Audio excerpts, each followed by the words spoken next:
Warning, the Stone Age Gamer includes a lot of bad language. Cover your mother***ing ears.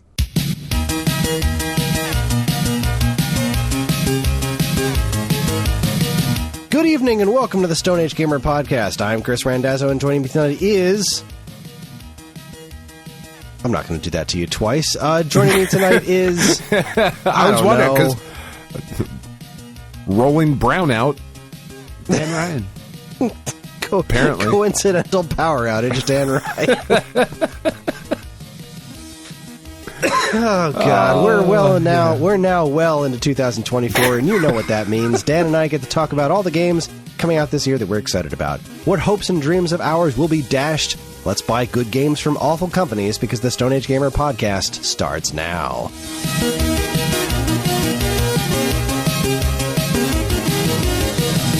Well, hi, everyone. This is episode 498, take two. It's the week of January 19th, 2024. I just had a power outage, so we're doing this for a second time. That's right. And weirdly enough, Evan also had a power outage.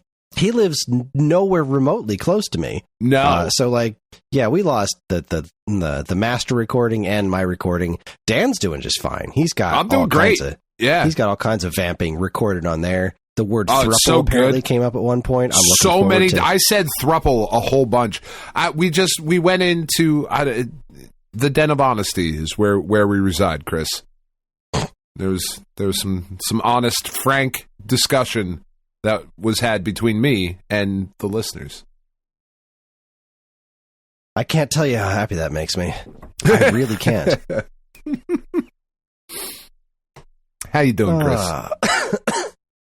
Well, you know, as we were saying the last time we tried to start this podcast, I'm a little frustrated that I am somehow less healthy than you are. You're recovered from COVID now, feeling like a champ, and somehow I'm still sicker than you are. I'm doing better than I have been, but I was out running marathons today, multiple marathons, so many marathons you wouldn't believe. They're beautiful marathons. Great. No, I feel good, man. Like I'm recovered from COVID. I'm ready to go. I'm not entirely ready to go. I'm still tired. That's the fucking thing. Like we were just getting into it before, but now that I can, I'm not focused on like the COVID sickness. I can go back to obsessing about my neck and shoulder issues that I've been having, and I think it's more pinpointed in the neck. Honestly, I think there's something like maybe pinched in there or whatever. So now it's just I think I said it last week or maybe the week before or whatever. I haven't fucking slept through the night in weeks, man. And I'm not going to the doctor to get an MRI on this. Earliest they could get me in is February 1st, something like that. I'm like, fuck, man. It's just all right. This will be my life. Who needs to sleep that often, really? No, certainly not for more than an hour or two at a time. No, that's fine. That's fine. It's fine. It's totally fine. And like the shitty thing is that I have a tendency to when I get into a situation like this of like a chronic kind of pain thing or whatever or something, there's definitely something fucked up either in my shoulder or my neck. Like one of those two things is not right. So until I get the answer as to what it is and what's going to be done about it, I am I'm just kind of like this is just my life now. Like I've convinced I'm just going to feel like this forever. And I it's such a stupid thing, but I've always been like that. You know what I mean? It's like, well, this is how my life is now. This is just what it is, and woe is me. And then, like, I'm trying to work on it, but it's real fucking hard when it hurts all the time. You know? It's right? Yeah. It's real hard to get past that. So, you know, it's all right. It's fine. Yeah, it's fine. I'm not. All this is fine. Too distantly different situation regarding my teeth. The one sideways tooth that needed to be pulled is just getting worse. There was a cavity in it, and it's just not it's hurting more and more as time goes on. And I just have yet to find the literal hours in the day to call my insurance company and figure out if they can figure out where I can go, where someplace will take both of my insurances so that they can actually remove the teeth or teeth that need to be removed. Yeah. And also the Flyers just got scored on, so. I'm just saying. I'm having a night, Dan. I'm having a night. Ryan Family Dentistry. We accept all kinds of insurance. You're coming closer. One of these days, you're gonna show up at my door and be like, "Fucking do it. It's fine." I brought my own pliers because I don't trust your rusty ass shit. Oh, goodness gracious. The dog licked them on the drive over, so, they're nice and so they're sterile. totally clean. Yeah, no, 100%. Totally Dogmouth is like just one of the cleanest places on the planet. Everybody knows that. That's right. Everyone's saying it. Everybody's fucking saying it. God. Are we there? Are we back to Trumpisms? Are we fucking... Oh, I don't know, Dan. I don't know. I had a really good day yesterday. Did you? What happened yesterday? I woke up yesterday and I was feeling less crappy than I have been for a long time. So that was good. I made it through the entire day without getting a migraine. So that was a huge improvement over where I have been for quite some time now. So the sinus infection seems to finally be shuffling off this mortal coil, which brings me no small amount of joy. We had leftover tacos for dinner, which, tacos always bring joy, warm fuzzies to my cold pricklies. Sure. We went to we had a 504 meeting for John, at his school.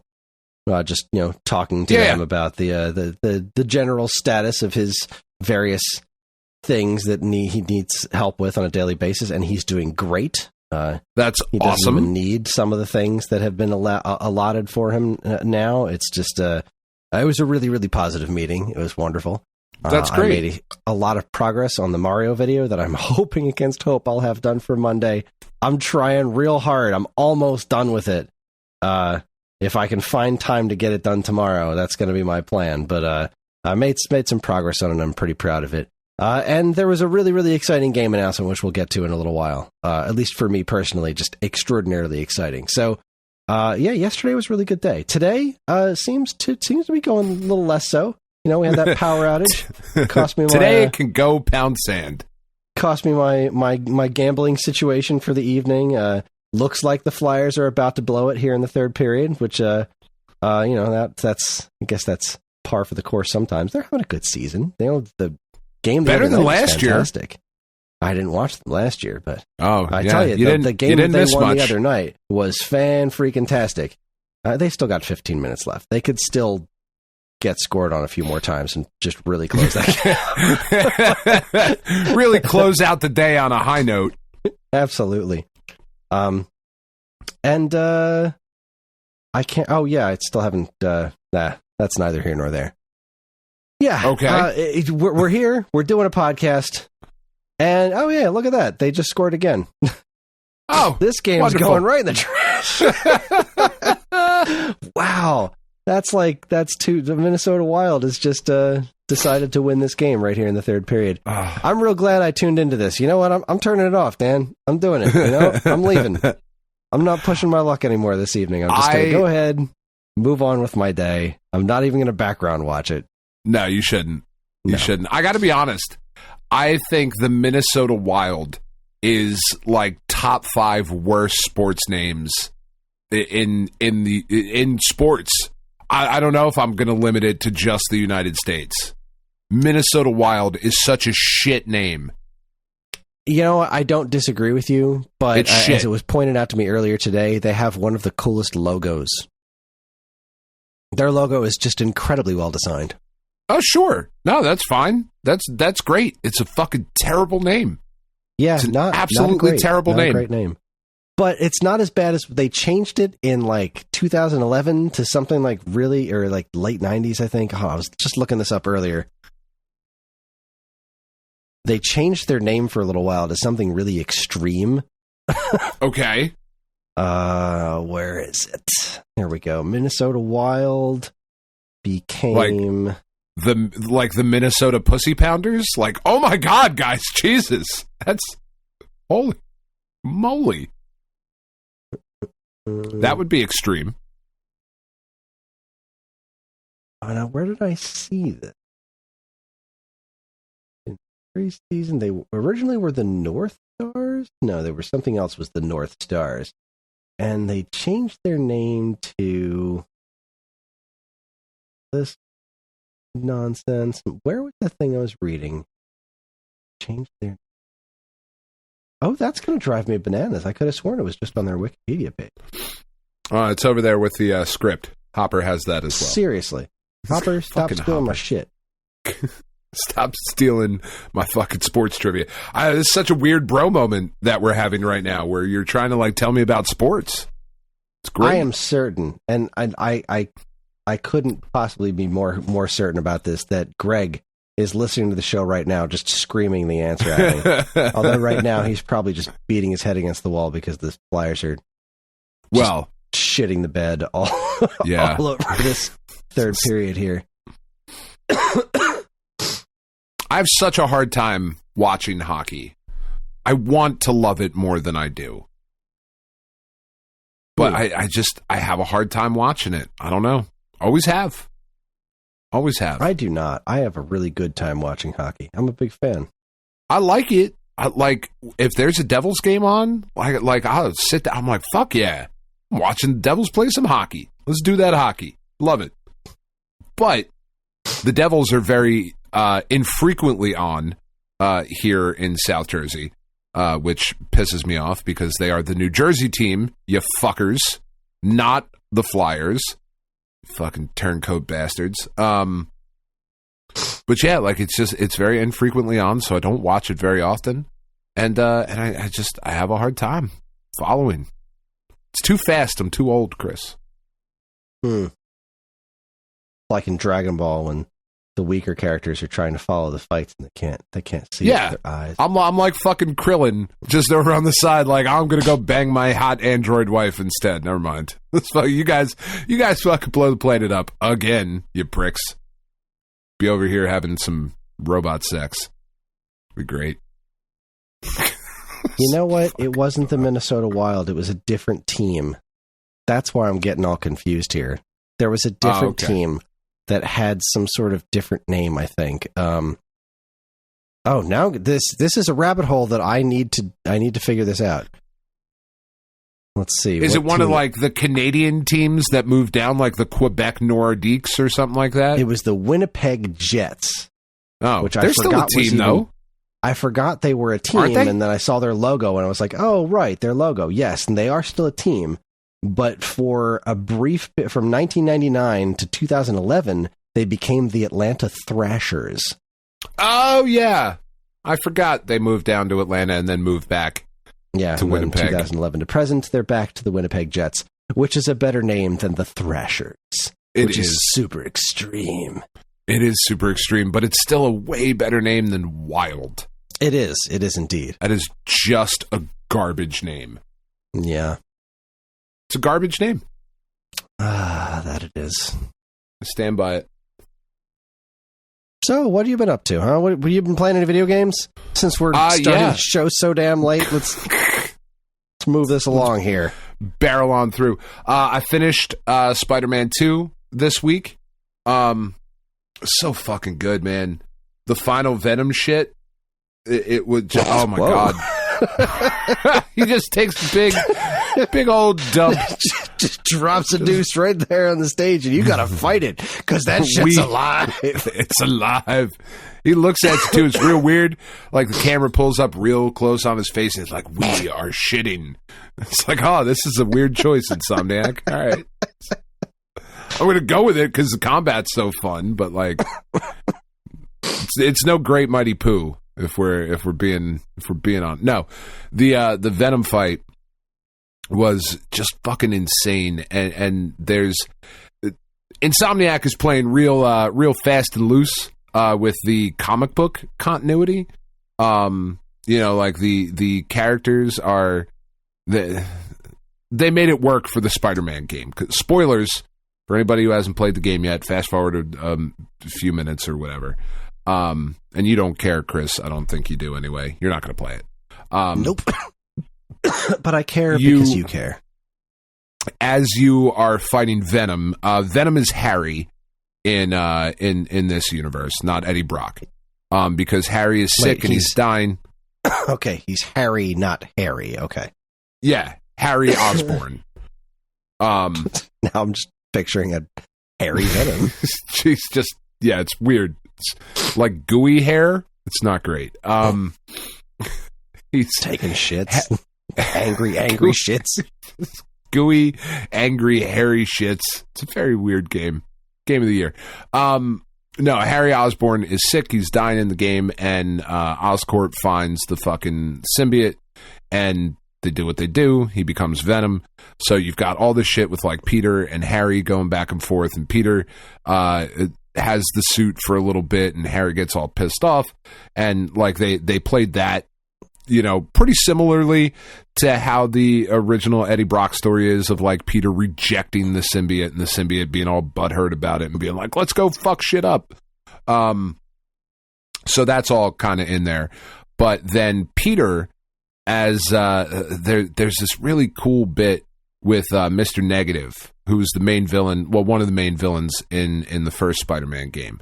You kind of reform him in this one, and you enter like the negative zone or the negative verse or whatever the fuck they call it, as Peter is getting possessed by the symbiote. And Mr. Negative and Miles do, you know, some fucking mumbo jumbo, whatever, some comic book bullshit, and they uncorrupt the part of Peter that was still attached to the symbiote, you know, inside of him, in his soul or whatever. And Peter becomes anti-Venom.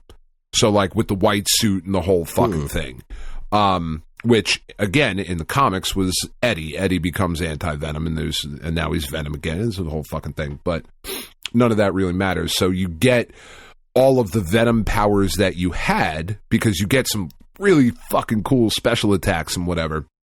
When you're Venom, you lose those for a little bit, only to get them back when you become anti-Venom. And then you, whatever suit you put on for the rest of the game, you still have those attacks and all. So the final fight is just this big epic like chase across multiple levels and multiple locations, and you're switching off between Miles and Peter and MJ, and like you're sneaking around as MJ and fucking stealing like the big symbiote stone that it comes down to Earth on, and then you go over and you got to put it in a fucking the particle collider to try and blow it up. And the Venom that you're fighting is the Venom from the Null storyline from like a year or two ago in the comics. He's got big fucking wings and he's flying all around. It's just this wild ass shit that's happening, and it all just controls so well, and it's played so well, and it looks gorgeous, and it's so like fucking emotionally investing. And we're sitting there, and like me, Tiff, and the girls are just playing through this game, just fucking textbook agog. You know what I mean? Like just watching this shit happen on screen. You're like, oh my God, like what a fucking masterpiece of a game this is. Absolutely brilliant. And then after I finished the game, I was like, well, there's still a bunch of shit to go do. I got to go do all these fucking Mysterio missions. I got to find all these spider bots. There's still some symbiotes running around that I got to go fuck up. So I'm still just like jumping back into the world, waiting for the DLC to show up. Because there was this other bit earlier in the game where you're fighting alongside Wraith, and you're trying to take down this dude who's like leading these fucking arsonists. He's the Flame Keeper, and like the whole time, or the Keeper of the Flame, I forget what they fucking called him. It's Carnage. It's Cletus Cassidy. The whole time I'm looking at him, like this motherfucker has red hair. Like this fucking I don't know why we're doing it this way. I guess we don't want to like do the burning down of the orphanage story in the video game, but like it's a dude with red hair.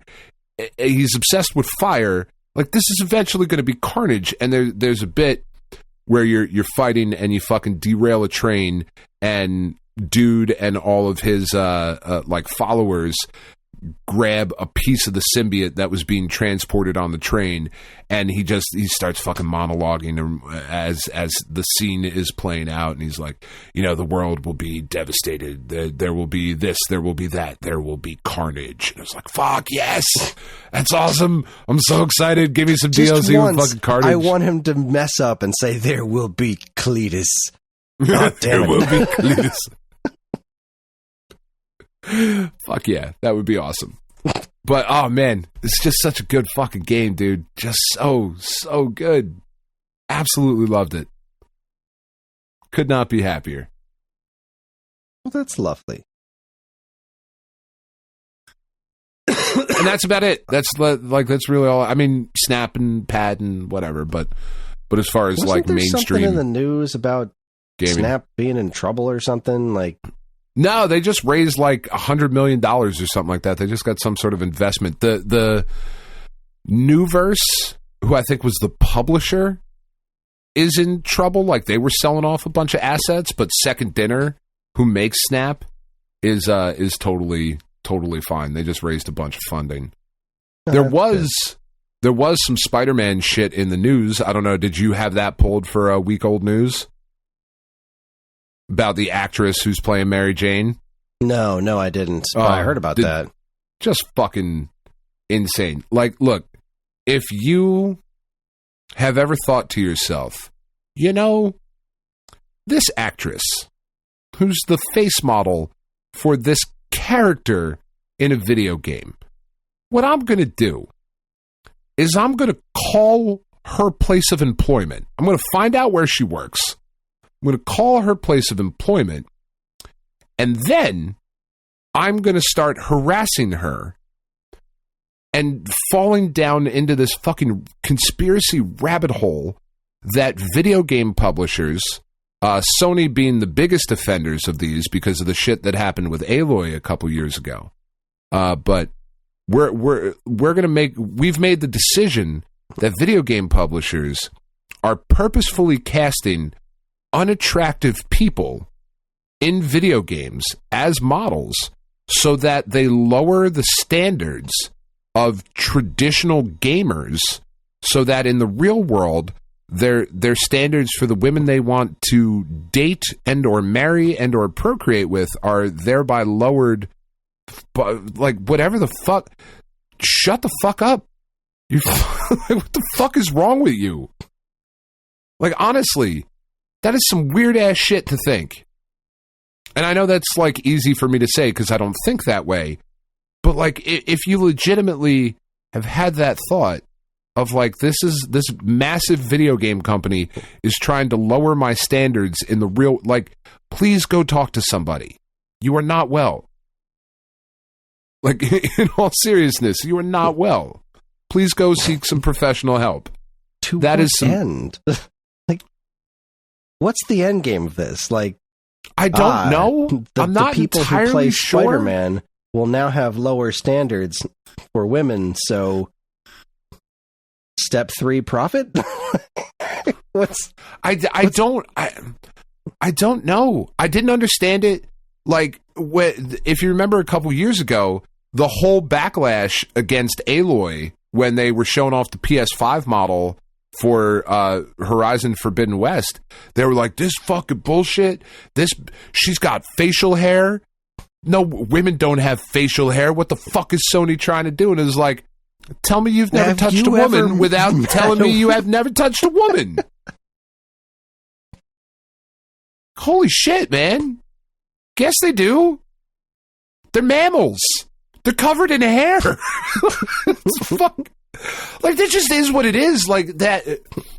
There's this really insane kind of thing. Like, I don't, like, Bayonetta doesn't exist in the real world. She's not a person. She's also covered in hair. She can't be a person. She also is very hairy. It's just not, not what they're thinking, but. It was just a really weird, upsetting, like... I remember that, and I remember the thing going around of, like, somebody made, like, a quote-unquote pretty version of Aloy that was, like, intended as a joke of, like, this is what they think she should look like, and then they glommed onto it as in like, see, this didn't take long and this is perfect. And like, no, guys, no. you missed. You swing and a miss. Swing and a miss, boys. Just for real, it's a very odd. It reminds me. I hate being reminded of how much I love video games and how much I hate gamers at times. Yeah, but like really, honestly, I hate feeling that way. I really do. But that's the kind of shit where it's like, why do you got to be like that, man? That's not. And I say men as in men. Like, that's not a woman thing. There's no women who are out there being like, this fight, Sony. It's just, it really does break my heart because there's obviously something missing in their lives, right? Yeah, like there's something wrong. Something right? broken. Like, something has gone awry. Yeah. And you need the gamers TM, as they are referred to. Yeah. Like, you legitimately need to talk to someone. You need some help because that is not a normal, as someone with a degree in fucking psychology, that is not a normal response to have to a fictionalized character. It just isn't. It breaks my heart that you can't enjoy this wonderful game, this wonderful piece of art that was created that is so fun and so engaging in all of this, because you're focused on this other aspect of it. And what must have happened to get you to that point just really sucks. And it's but also, don't fucking harass people in real life. Don't fucking do that. If the video game character is not hot enough for you, don't take that out on anybody. Like, I'm sorry that the video game character is not hot enough for you. Yeah, play a different game. There's plenty of games out there with attractive women in them. But really, if this is where your life is, where the video game woman is not hot enough for me, and like I've seen pictures of the in-game character, she's not ugly. No. I'm just I'm gobsmacked by it. The thing that really like set me back was that the argument was because there's always got to be like, no, we're not actually fucking monsters when we say this. What we actually, and Star Wars fans pull this shit online all the time, and it's just, the internet is a terrible place. But the argument that was made was that, well, in continuity, Mary Jane Watson is a supermodel. That's her profession. That, like, in the comic books, what was valuable about Mary Jane was that she was pretty. That was it, originally. And to be fair, originally, that was what Mary Jane was. Face it, Tiger, you just hit the jackpot. Like that, that was it. Her whole character was that she was hot. The actress that is playing Mary Jane in the games is not traditionally what you would think of as supermodel hot. However, in the games, Mary Jane is not a fucking supermodel. I'm pretty sure Peter wasn't anti-Venom in the comics either. He definitely wasn't. Harry was not the first Venom. Like, none of this is accurate. Almost like this is a different continuity. It's a very different continuity. Kraven's very different in this. Like, all of this is... Carnage, his orphanage burned down, or he burned it down. I forget which of the two that it is. I think he burned it down. Which is so much more fucked up. But, like, it's just, it's different. It's okay that it's different. I feel bad. I feel bad that somebody has to go through their life being harassed by a bunch of dudes calling you and being like, guess what? We've all decided you're not hot. That's a fucked up thing to do to somebody, man. It's not okay. Wasn't there a similar thing with the latest Ninja Turtles movie, too? With April O'Neil? She was portrayed as a thicker black woman, and people were pretty upset about that. Oh, yeah, very upset, because she was not this curvaceously hourglass, tight yellow jumpsuit. Like, it's a different fucking continuity, guys. It's different. It's okay. Donatello's wearing fucking glasses, man. Like, also, it's not real. It's very strange. It's very strange. It hurts me. It does. You know, because again, it's stuff like that too. Of like, I love comic books. I hate fucking comic book kids. You know, like I've had this argument with people. Plenty of like, oh, they fucking made this character ugly now on purpose. Like, no, they didn't. Shut up. Fucking. If you want to just read Greg Land artwork where he traces porn, I'm not judging you for that. That's totally fine. But there's also porn all over the internet. Like, yeah, there is porn. There's plenty of it. I'm watching it right now. I'm like, no, I'm just kidding. It's just always on. I just have it in a fucking loop in the background. It's man, I don't know. It was a weird thing. It was a sad thing to see. Like, as I'm experiencing this game with my family and we're having such a good time, the kids are yelling and shouting and asking me questions about like Spider-Man continuity and like, oh, why is Vulture doing this and what's up with Lizard and Kraven and this and that, and like I gave the kids the Kraven's Last Hunt graphic novel of like, this is the fucking best Kraven story ever written, you got to read it, and they read it. They were like, yeah, it's fucking awesome. Like, we're having this great family moment and like really getting into Spider-Man and the characters and the mythos and all of that. And then to then in the same week be like, oh, this is what people are. This is a response to the point where the woman had to put out a statement of like, hey, knock it the fuck off. Like, man, it's a weird two things to feel about this game that I'm really enjoying at the same time. So there you go. Week old news.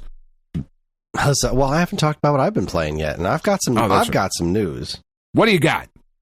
Well, first, I've been playing Vampire Survivors. That's not news. Naturally. Just really enjoying my time. I'm getting ever closer to 100% completion again, this time on the Switch. So that's all been super fun. The Flyers tied it back up, by the way. Son of a bitch. Glutton for punishment, and turned it back on, and they scored twice. Of course you did. Now it's tied 3-3 with 5.5 minutes left. But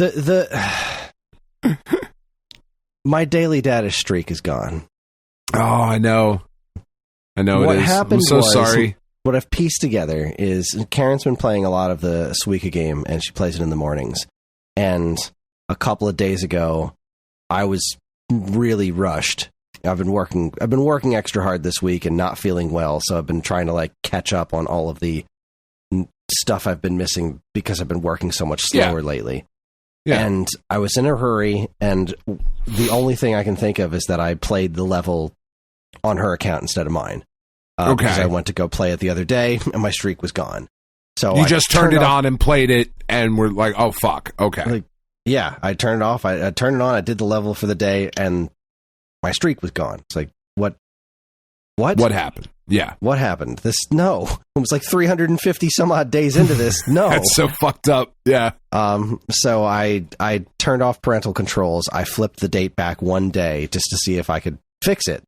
And, streak remained gone. So it's like, all right, well, what do? Do I just deal with this? No, because every time I turn on the game now, every time I play a level, I'm going to be really mad when it's just like 3-day streak.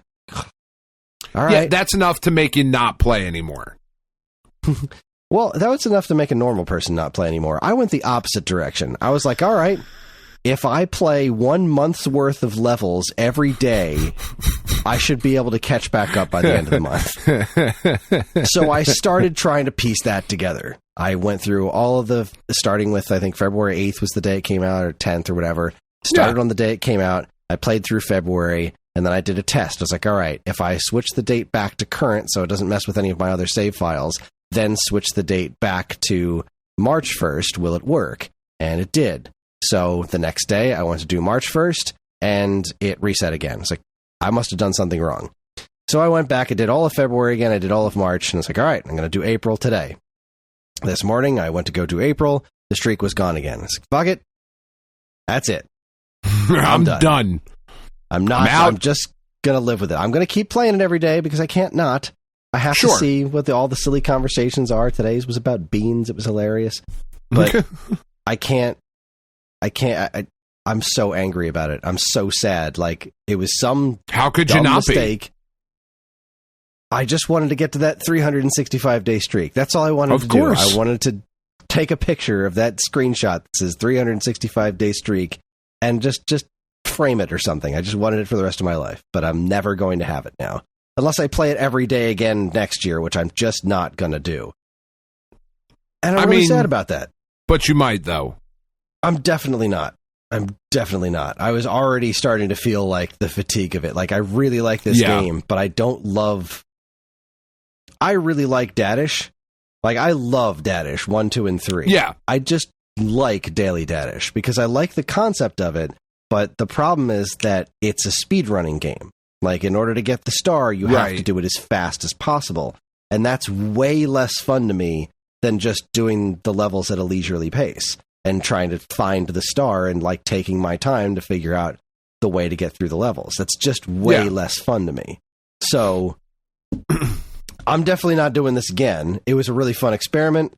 I'm going to play the rest of the days, and I want to see what the leap year level is too, because they have one made for February 29th. And then I'm done. Then I'm done with it. And hopefully when the next Dadish game comes out, it will be more like the previous ones, and I won't have to worry about speedrunning it because that's just so much less fun to me. But it was a really, really interesting experiment. I'm just so utterly gutted that my streak is gone. Yeah, that really fucking sucks. Like, really I know how sales. I know how I feel if, like, I miss a day on, like, one of my alternate pad accounts. That all I do, I don't play any levels on it. I just log in, you know? Like, I know how I feel if I miss a day on that. And it's like, it resets it back to, instead of 7 days, because you get bonuses up to like 7 days, and then the 7th day it just kind of stays the same or whatever. It's like, man, it says 6 now instead of 7. That sucks. It'll say 7 tomorrow, but right now it says 6, and I'm upset. So missing that many, like, dropping all of that shit, that sucks. Yeah, that's just it's not what you want. Really upsetting thing to happen this week, but what are you going to do? Me, I'm just going to move on with my life. That's right. I think that's all I've played this week. I've I haven't really dove back into New Super Mario Brothers. I've kind of taken a backseat on that because all of my extra time has been spent towards working on my second Mario video, which is going really well. All I have left to do now is put together Super Mario Brothers 2. I've gone through everything from Mario 1 through, like, the Game & Watch, Super Mario Brothers Special, the Japanese Mario 2, the history of a brief history of the Yume Kojo Festival that led to Doki Doki Panic, and now I'm on Super Mario Brothers 2 proper. All I got to do is edit that, find footage for that, and then the video is done. I'm going to rewatch it and tweak things and make sure the proper image credits are up, and then I'm good. I'm good to go. So I guess it's time for week old news. Let's do it. Let's do week old news. Thing number 1, coming to us from the great site of Destructoid, but also announced various other places online. Golden Sun 1 and 2 are coming to Nintendo Switch Online on January 17th. That is so exciting. So very, very exciting. A lot of people are pretty jazzed about that. As well they should be. It. I have not played these games, and I was really considering jumping into a different RPG. Now that I did Sea of Stars, I did Mario RPG, and I'm just kind of enjoying that vibe lately, and I was thinking about doing Earthbound, actually, and maybe I'll do this instead. It really, again, depending on what else is happening in the world, because any number of other things could be happening by that point. Any number of other games could be dropping, or I could get something else for review. Who the heck knows? They're so good. They're just such well-made games with great stories, and they're just really fucking solid games. Are they the best RPGs ever made? They're not the best RPGs ever made. They're not. But are they in the upper echelon? For sure they are. They're just outstandanding. Do they have that heart, that soul, that spirit, that fun factor that I love so very, very much? Out of that my RPGs, je ne sais quoi. That's all I want. The je ne sais quoi. Yeah. No, great games.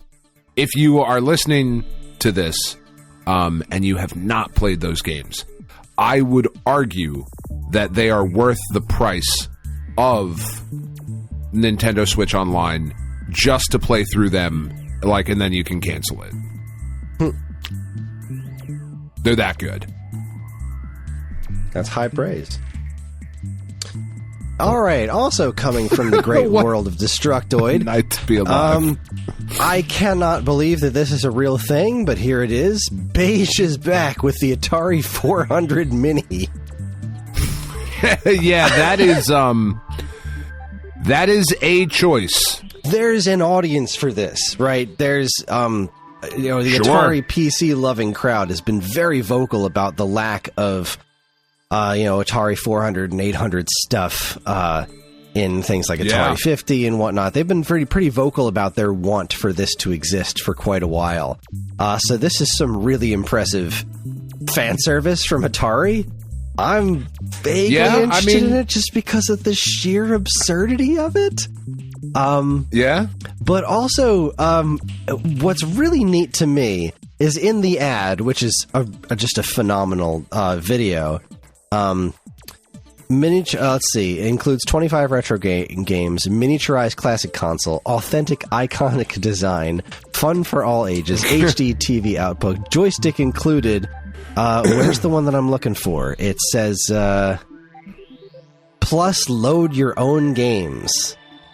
It's got USB on the front. What does that mean? Compatible with... basically, they're just telling you this can play your ROMs. Because it says compatible with Atari 800, XL, XE, and 5200. So basically, if you have ROMs, load them up. Except they're not actually saying that. They're just saying... They're saying that without saying that to any illegal form. This is from the same company who did the Commodore 64 Mini, which was apparently very well received. So, this is kind of awesome. it's that's kind of cool. A real surprise. I don't know who it's for. I really don't. I mean, it's definitely not for me because I didn't grow up on Atari computers, but there's folks who did, and this is definitely for them. And that's fantastic. I mean, are you going to sell enough of them? I guess I don't know shit about shit, man. Yeah, I have to imagine that they'll sell enough of them. I mean, between the existing Atari PC loving crowd and people who just buy these things because they're neat, I'm sure this isn't going to be like the ultimate sell a bajillion copies thing, but I'm sure they'll sell enough of them. I feel like they're confident enough. This Commodore 64 Mini did, and because this company did the C64, they did an A500 Mini, Amiga, they did a VIC-20. Wow. So that's wild. I'm sure the Atari 400 will do fine. I'm like, it's got the little keyboard. It's so precious. It's a wild looking little thing. Did they announce the price on it? I don't know. I'm not seeing it here. I'm not seeing it in the... It's available March 28th, so whatever the price... I don't know that the price is in here, but I did hear that it was up on Amazon. Let's see if I can find it. Amazon... Atari 400 Mini. Let's see. And I don't see it. Whatever. I'm sure it's perfectly affordable. Yeah, I mean, because that's really going to be, that's really going to be like the fucking line in the sand, right? If it's a hackable or changeable system that is capable of playing ROMs and all that, and it is able to be hooked up to your television for a relatively affordable price, well, that's kind of an interesting proposition. to experience these games. That's a neat thing. I don't know. I want to know what the game list is. I have questions. I cannot imagine I am actually going to buy this thing. Like, I don't have much in the way of disposable income right now, and the little that I do have is going toward things like records. Buying a micro console I'm never going to touch, not a high priority. Just to look at it. It's very neat that it exists. I do too. I'm happy it exists. Me too. Big old smile on my face. But nowhere near as smiley as I got from this announcement. I just linked to the IGN article. I found out about this when our good friend Mike Sheridan messaged me with a picture that I was like, excuse me, is this real? Limited Run Games, making dreams come true, is bringing back, for the first time freaking ever, Rocket Knight Adventures is coming to modern platforms. And it's Rocket Knight Adventures Resparked. It's the original Genesis game, its Genesis sequel, and its Super NES sequel. I am beyond thrilled about this. I have been begging the universe for Rocket Knight Adventures on modern platforms since the Wii, and I couldn't be happier. It's coming to Switch and PlayStation 4 and PlayStation 5. It's not coming to Xbox because... reasons? No, but they asked about it, and Josh Fairhurst from Limited Run was like, we love... Because there was obviously the Xbox fans jumping up and down on their throats, being like, you guys hate Xbox, it's all a conspiracy. You fucking pricks. Sony paid you to keep this... All right, look. Nobody is paying anybody to keep Rocket Knight Adventures off of your platform, okay? This is going to move hundreds of copies at best. Right? Let's fucking pump the brakes on the pretentious bullshit there. Yeah, this is not a conspiracy. But no, he was actually really upfront about it. He said, we love the Xbox platform, but nobody buys our stuff on Xbox. We can't justify making the physical products. Digital stuff apparently does great on Xbox. Physical games, not so much. And that's why they don't do more Xbox games. And, okay, I buy that, because Xbox is all about Games Pass. You know, they are very in the digital future right now. And yes, physical games exist for Xbox, and they have backwards compatibility and all that jazz. But if people aren't buying the games... there's only so much that you can expect them to do as far as making... They have to be more selective with which games they put on the platform. I think they pointed out that the Microsoft Persona... Yeah. Where is that? I'm actually going to look up that tweet right now while you were saying what you were just saying. Yeah, no, Microsoft has conditioned their player base to be digital. Like, that's where... Xbox is. And like Sony has certainly done that to a point as well, but Sony does not have Games Pass, right? So it, like you're saying, it doesn't really push it that way. Which is okay. I mean, I appreciate, like, honestly, that's fucking great to come out and be like, yeah, so our shit doesn't sell here, so we're not doing it. You know, like that's great. Well, this is interesting. He just answered my question. I said, thank you so much for making this happen. Silly question, but do you happen to know why these games have never been re-released until now? It's always struck me as odd that they never wound up on Virtual Console or anything. And he responded, no idea. There were no additional licensing concerns we had to address when releasing it. So it remains a complete friggin' mystery. That's super weird. Whatever. I'm looking for the Xbox. Let's see. All right. So somebody wrote, I noticed, that's awesome. Will there be an Xbox release by any chance, digital if not physical? He said, no, on our current Konami releases, we don't have any digital stake, and our physical Xbox releases, even giant games like Persona, don't sell well enough to ever be able to justify an Xbox port. Yeah, it's pretty obvious. Yeah, I mean, you can't get much more honest than that. Yeah, I mean, there's some people are obviously clapping. As one dude, I've literally bought 3 physical Xbox releases from Limited Run. I would even buy River City Girls 2 if you put that back up because I missed it. And it's like, I mean, that's excellent for you, but unfortunately, yeah, but you're a dude. Yeah, like you're a guy. Yeah. Which is a bummer. I do think it's a genuine bummer. But I do too. Back to the good news, though. So there's just a regular edition that's $35. That's what I'm getting, because the regular edition it looks nice. It's got a reversible cover that I think looks fantastic. And there's going to be a new animated intro, which I'm really excited about. That's cool. And it's got a rewind feature, so I might actually be able to beat these goddamn games finally. Because I've never finished any of them. I've been stuck. I've never gotten past the last boss, I think, in the original Rocket Knight Adventures. And Sparkstar on Genesis and Super Nintendo, both those games are just obscenely difficult. I'm really jazzed to play these with the rewind feature. And this isn't one of those games I've played like once or twice and then given up. I have put time into these, especially the original Genesis one, because it is hands down my favorite game on that platform. I just love that game to death. It's so good. But I have never been able to beat that final boss. I just can't do it. So I'm really excited about that. There is a special fancy edition that comes with a poster and a soundtrack and a steelbook case, and that's all pretty neat. But what I thought was interesting was that the Super Specialist, the Ultimate Edition, has design documents, a full-size version of the comic that was printed with the Sonic comics a long time ago. There's a mini version of that comic that's coming with all the standard editions. A little statuette of Sparkster. It's pretty cute. A mini cartridge display case, which is pretty neat. That's pretty cool. It's wild stuff, but I do not need any of it.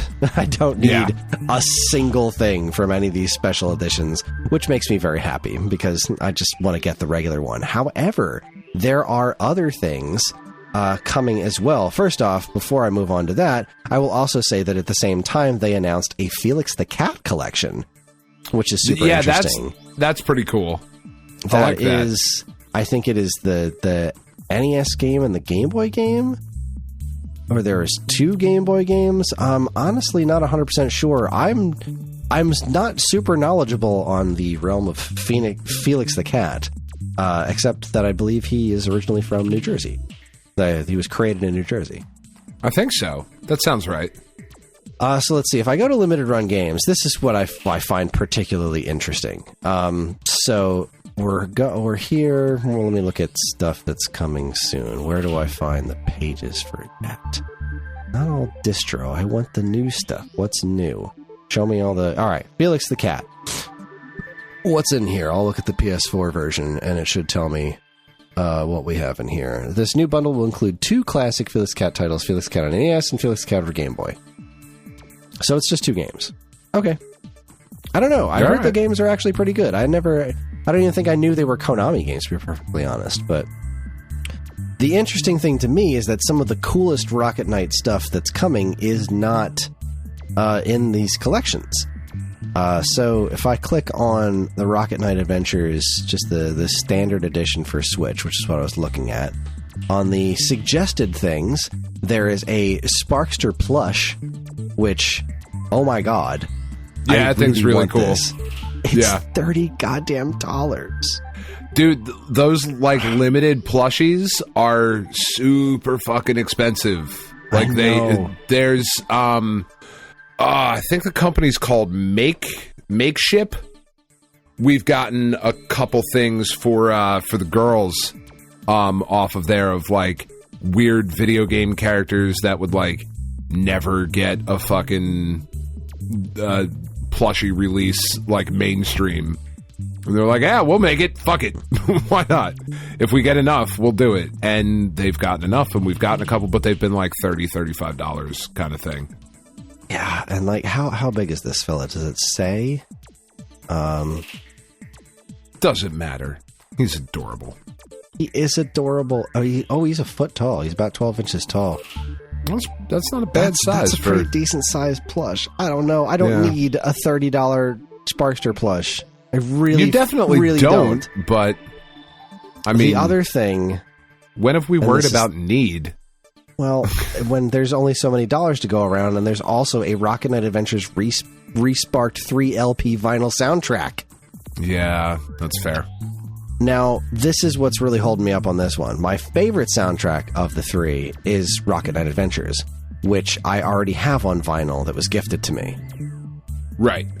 However, I do like the soundtracks to both other versions of Sparkster, and so far, as far as I know, only the Genesis version of Sparkster has ever been released on vinyl, and I really did not care for the cover. Okay. This is all three of them. At like $60 for the 3 records, that's not a bad deal. It's $20 a disc. No. It's good soundtracks. The records look pretty cool. They're yellow, blue, and orange. Looks like the cover is just the Rocket Knight Adventures, just Sparkster on a gold background, similar to the original Genesis box.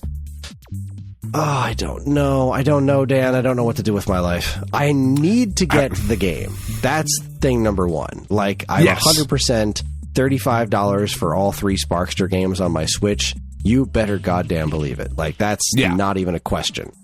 Yeah. I'm sure it's going to take estimated ship date July 1st through 31st.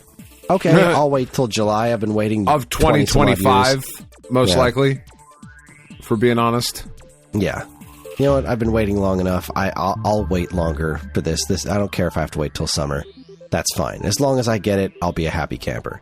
It's the vinyl soundtrack that's really killing me. Like, I want that. I just don't know that I have $60 to spend on it. When is it going for? Right. It's not coming. It's not going to be available for pre-order for another 6 days. So I got time to marinate on it. But oh boy, I want that. You got time to find something to sell for $60. Yeah, I do. There's a Rocket Knight skate deck and collectible coins and there's all types of shit. There's a lot going on here. It's really cool. I'm just thrilled that this is a thing. I'm so happy that this character is finally getting dug out. They did also, there was a lot of people asking why this isn't including the Xbox 360 and PS3 game, and they were like, this is a Carbon Engine release. Carbon Engine only goes up to the PlayStation 1 generation. We're never going to be supporting Xbox 360. That game's not very good. It's not. It's it's just not. I also think it's currently available. It's on the PlayStation Plus. I know that. Yeah, like I think you can actually just still buy it, so that's also fine. Yeah, that's a thing you could just do. Yeah. Whereas these games are pretty difficult to track down. The first one, the Genesis one's not that hard, but both Sparkster releases are not very easy to track down, at least not for any reasonable amount of money. So this was just a huge win for me. It made my already great day. I was just beyond even better. thrilled. Yeah, that's great. Opposite end of the spectrum, Retro RGB is reporting that Portal 64 has been removed from GitHub. The 64-bit demake of Portal has been yanked off of the interwebs for copyright claim. Has it, though? It's still out there. There's no question that if you really wanted it, you could track it down. But it's one of those, just that's like all the Nintendo shame. things. Yeah. It is kind of a shame. It's I didn't think that was going to happen. This struck me as the kind of thing that they would just be totally fine with. But apparently, they had an issue with it. Either that's that because or they took it down Portal so that 3's coming out. Either that or they're taking it down so that they can sell it on Steam. Which would be fine, too. That would also be fine. That'd be a win-win. Get those guys some money. It's a really interesting project, getting Portal up and running on N64. That's just kind of neat. But yeah, spent so long wondering if you could. Comes down. Yeah. Didn't stop to think whether or not you should. This here is my favorite story of the week. This Destructoid is reporting there's an AI Mario hologram at CES and it's cursed. Oh, so have good. You watched this? I have.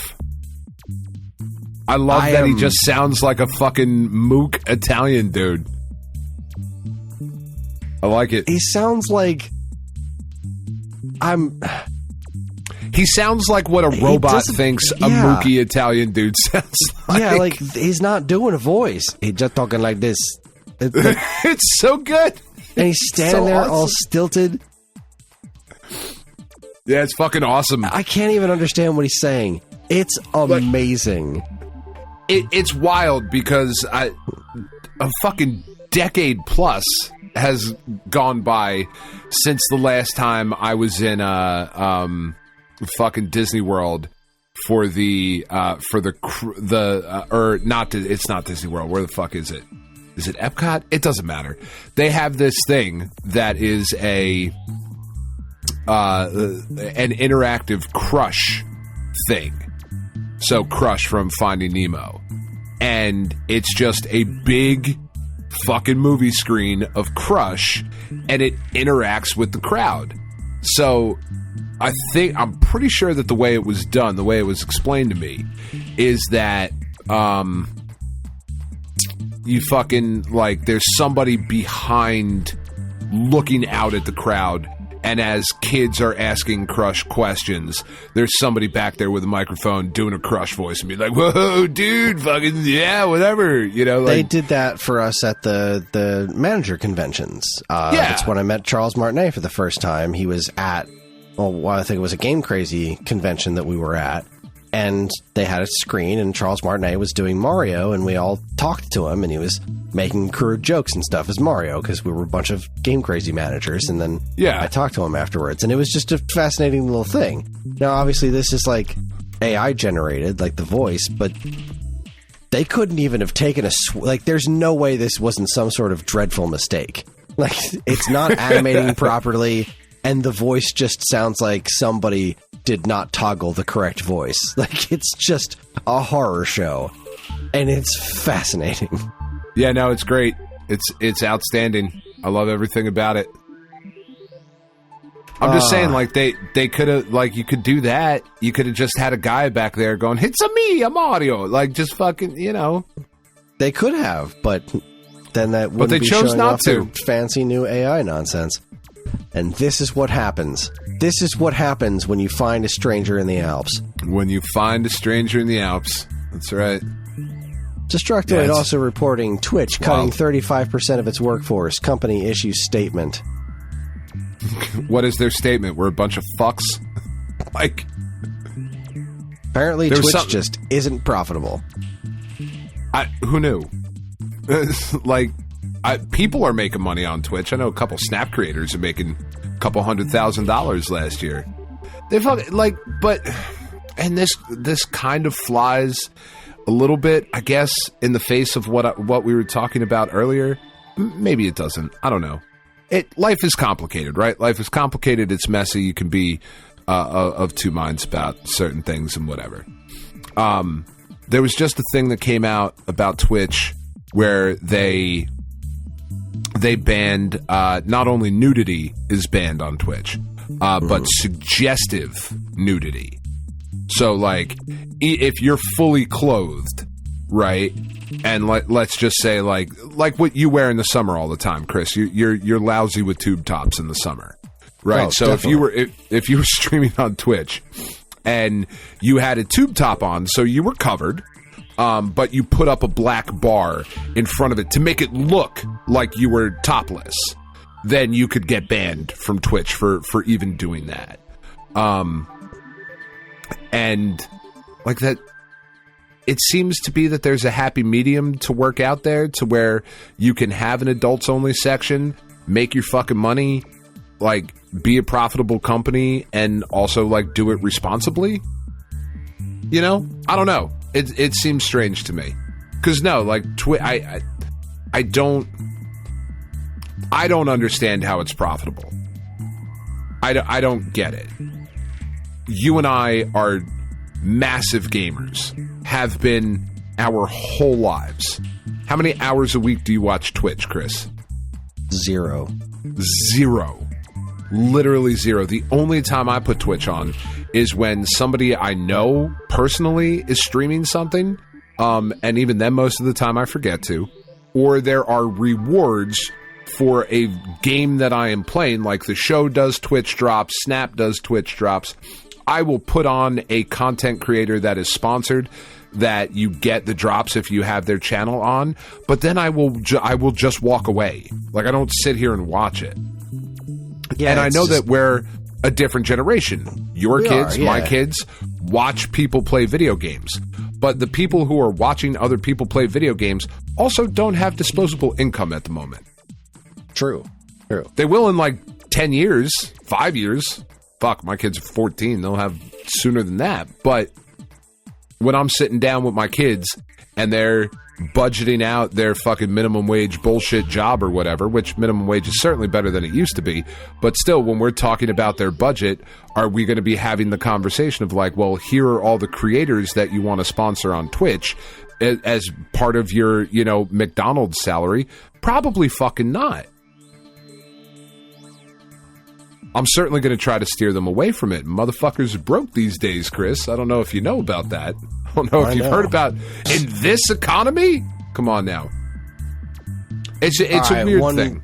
One final story before we take our break. It's sad to say the game designer, going to ruin this name, Janelle Jacquez, has passed away. Okay. She was involved in the development of converting stuff like Pac-Man and Donkey Kong to ColecoVision. Did stuff with Dungeons & Dragons, Dark Tower.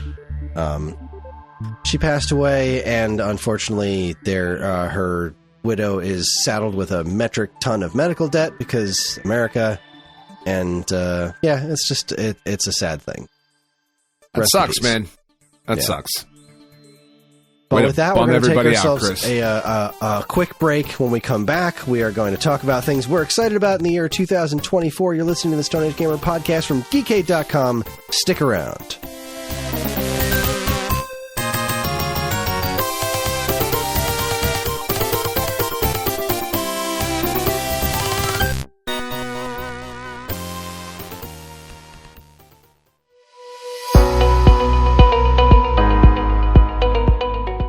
Hi everyone, Kris here.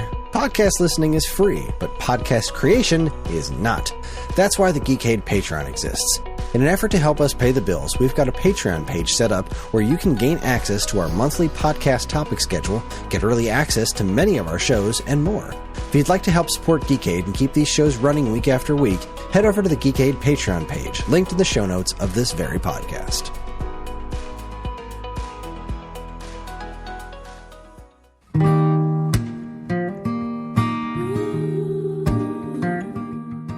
We are Safe at Home, the leading dog rescue in the heart of New Jersey.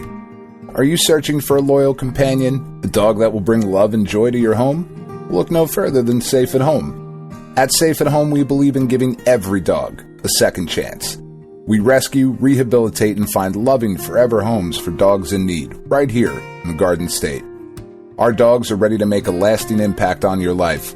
Each one has a unique story, a wagging tail, and an incredible capacity for love. When you adopt from Safe at Home, you're not just gaining a pet, you're becoming a part of our family. Our dedicated team ensures a seamless adoption process, providing ongoing support and guidance. With New Jersey's beautiful parks, beaches, and trails, you and your new furry friend will have endless opportunities for adventures and cherished memories. Safe at Home relies on the support of compassionate individuals like you. Your donations and volunteer work enable us to continue saving lives and finding forever homes for these amazing dogs. Join us in creating a safer, happier community for dogs in New Jersey. Together we can make a difference and give every dog the chance to feel safe at home. Visit our website or call us now to learn about how you can be a part of the Safe at Home mission. Safe at Home, because every dog deserves to be loved and protected. www.safeathomerescue.org.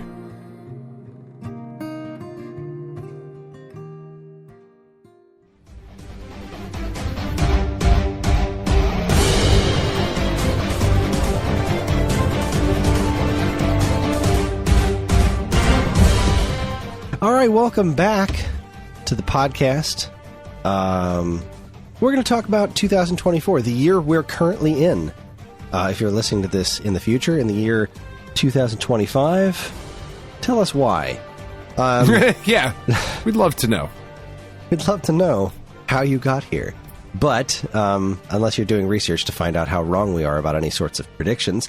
But I just have a list, a running list of things that I'm excited about for this year, which is already a pretty decent amount of stuff, if I'm perfectly honest.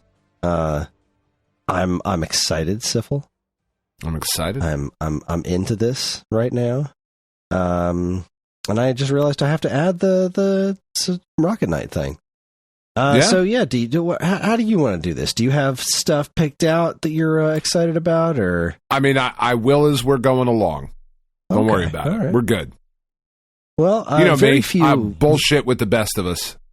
Very few of the things that I'm excited about have release dates. In fact, only 4 of them, as far as I know, do. So I'll start with the most current one, which is actually, what's today? The 12th. So today is the 12th. So January 18th. Yeah, January 18th would be Prince of Persia, The Lost Crown. And I truly hope he finds it. I do too. Like, have you ever lost a crown, Kris? It's fucking terrible. You're like, where is this crown? How could I have lost it? I've lost a crayon, but I haven't lost a crown. I imagine that I imagine if you have a crown, it means enough to you to be sad that it's gone. It should be on your head. Things about this game. The demo just dropped. I haven't touched it yet. I haven't played it yet either. It's reviewing very, very well. It looks fucking great. Yes, fuck Ubisoft. To hell and back. That's exactly where I'm at. Like, on one hand, I like the old Prince. I was fascinated by the original Prince of Persia as a kid. Never got into it, but was always fascinated by it. I loved Sands of Time.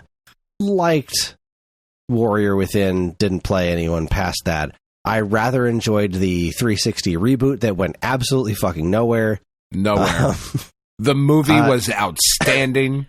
Jake Gyllenhaal as a Persian man is just about the most on-the-nose casting you could have possibly had. Couldn't have found a Persian guy. I really feel like that was all they had to do was just make a movie of the Sands of Time. Like, they just had to do that. That's all they needed to do. With a Persian actor, or at least somebody who looked not like fucking Jake. Where was the Gamergate bullshit for that? Where were you guys, you fucking keyboard warriors? Where were you when that was coming out? Because he's a white guy. And everyone should be white guys. Jesus is a white guy. Oh, yeah, for sure. That's a different podcast. But yes, Prince of Persia: The Lost Crown. I am very excited about giving that a try. I hope with all of my heart that I will get to try the demo for that and my next game this weekend. I would like to dedicate some time to that this weekend. Yeah, I'm pretty excited for it. I have it downloaded upstairs, but it's not Spider-Man 2, so I haven't touched it yet. I do have another game that I'm excited about for January, though. Oh, wait, real quick. That just reminded me. I got back into... I was feeling well enough this last week to play a couple of more races in Horizon Chase 2. And you know what? It's still fucking great. That's awesome. Yeah. Anyway, back to you. Do you have any other January games? I do. I have one more January game. Is it Apollo Justice? It is not Apollo Justice. It is Another Code Recollection, which is actually coming out the day after Prince of Persia. I also have the demo downloaded for that. It is my goal for this weekend. Karen is going to be busy this weekend. She's got a craft show she's working tomorrow, and then the Steelers are playing their first playoffs game. I mean, what is it, the playoffs? Is she really going to watch that though? They're going to get their fucking. They're going to get the brake speed off of them by the Bills. I would be shocked if the Bills did not blow their fucking doors off. I like the Steelers. She feels the same way, but she watches the games no matter what. Mike Tomlin is a hell of a coach. That guy's fucking great. But man, anyway, I would be real surprised if I were betting money. Not hopeful. But she is obliged. She is a Steelers fan. They made it into the playoffs. She's going to watch the game. Stranger things have happened. I mean, I'm going to watch it because it's football. So I'm going to watch it. Yeah. So, okay. Yeah, I'm excited for this weekend. I want to play Prince of Persia. I want to try. I want to find out if Another Code is for me because I bought Trace Memory on DS and I found it to be relatively fascinating, but I never got into it. And this seems like it's a version of it that's going to be more playable to me because it's not just the DS game made for Switch. It's redesigned to be a little bit more, from what I've come to understand, a bit more like controllable. Like the DS game was very point and click adventure-y, I think. if trace memory serves me right. I don't know. I'm interested in trying both of these out, so I want to play both those demos this weekend. Talk to me about Justice, Dan.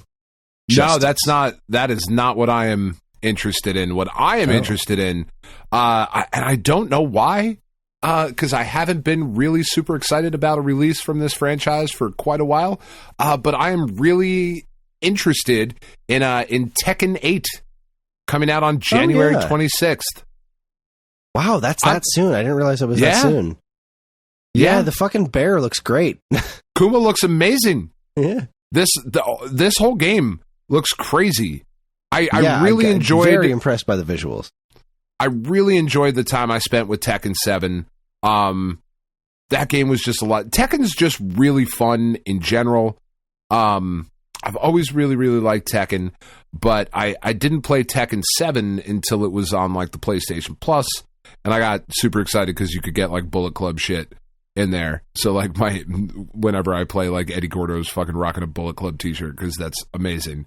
But this one just, I don't know, something about the initial trailers and the reporting on just the absurd story mode that is going to be in here has me pretty excited about this one. I don't think excited enough to be like, yeah, $70, no problem. But on sale, for sure, I'm excited about it. Yeah, I've never been able to get into Tekken. I remember really enjoying the original arcade game. I played that one a bunch at the arcade where we used to go on vacation.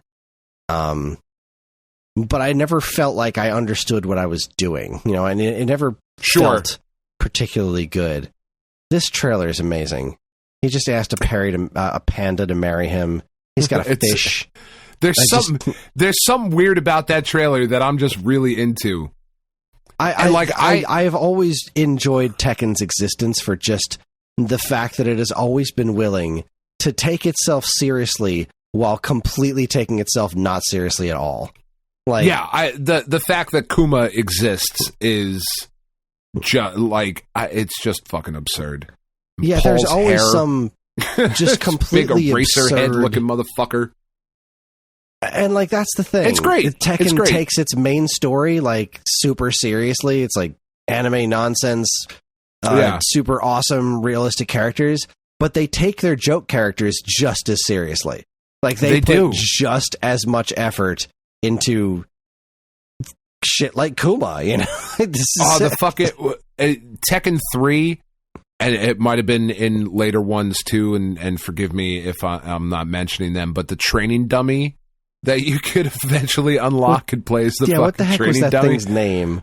I was such a badass character though. He was so good.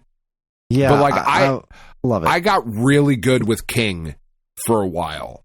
I'm nowhere near as good with King anymore, but like I used to be able to do the big chain combos with King and get you in the wrestling hold and fucking power bombs and suplexes and all that shit and just keep the whole thing going. It was just such a fun game. My cousin and I played just a metric fuck ton of Tekken 3. Like that was our game whenever we were together. We were like, all right, let's go. Fucking Tekken 3 it is. And I just, man, something about this one just really hooked me. I'm excited about it. Yeah, it looks quite nice. I do wish I was more into it, but I'm also kind of okay with not being. I feel like fighting games have largely passed me by. I'm not super upset by it. I love watching them. I just don't get as much out of playing them anymore because I don't know. I don't really have anyone to play with locally, and I don't love playing online. Yeah. Nor am I very good at finding the time to do that. So, but I love that fighting games have been as good as they are, and like Street Fighter 6 was great. I've been really enjoying watching that, watching high level play on Street Fighter 6 that I will never, ever, ever, ever, ever be able to touch. And I'm looking forward to watching some tournament level Tekken 8 as well, because I think it's a fun looking game. Yeah, it looks fucking dope. All right. In February, what else do I have? Do I have anything? I have Mario vs. Donkey Kong, February 16th. I am very excited about that. I I don't know why this is the one that they're going with. I wish that they would have been Mario versus Donkey Kong. Just the Donkey Kong 94 for Game Boy. Yeah, that's the best one. I wish that they would have done that first. This game, I think, probably needs the remake most because this is an excellent game that I think really doesn't look or sound particularly great on the Game Boy Advance. Right. But the game itself is a really, really good... It's a solid follow-up to Donkey Kong 94, which is just a phenomenal game. That's another one that I finished that last week. I'd been forgetting to talk about it on the show for weeks now, that I had been playing that... That's months now, actually. I've been playing it... just, when I put the kids to bed or put Ellie to bed, I'll sit and play a level or two of Donkey Kong, and been at it for quite some time, and I finally finished it the other day. God, that game's got a great final boss. The final boss in that game is insane. But yeah, Mario vs. Donkey Kong Game Boy Advance is not an extremely attractive game, but gameplay-wise, it's excellent, and it's... this game definitely deserves it, but I do think that the original Donkey Kong 94 is a better game, and I think I would have loved to see that remade first. Because while this game is kind of odd and unattractive in ways, Donkey Kong 94 is like, it's not even in color. Like, come on. That game absolutely deserves a nice HD makeover. Not that there's anything particularly wrong with playing it on Game Boy, but like I played that on Super Game Boy, because that was the game that launched with the Super Game Boy of like, this is what this thing can do, and it was super cool. It was super cool, but they never re-released the Super Game Boy version of that. So like all the help, and the updated music and stuff, that stuff's all kind of been lost. So I think it would be super cool to see a proper remake of that game someday, but whatever. Yeah. I actually have 3 games that I'm excited about for February. The first one is I don't know, I'm very drawn to this game too. It's called Ultros or Ultras. Yes, coming out February 13th. It is a Metroidvania style game. The description of the game here is: you wake up stranded after seemingly crashing your ship on the Sarcophagus, a giant space drifting cosmic uterus holding holding an ancient demonic being known as Ultros. Trapped in the eternal loop of a black hole, you will have to explore the sarcophagus and meet its inhabitants to understand the part that you play. First of all, you have me at Metroidvania. Like, I'm always kind of just in general interested in a Metroidvania style game.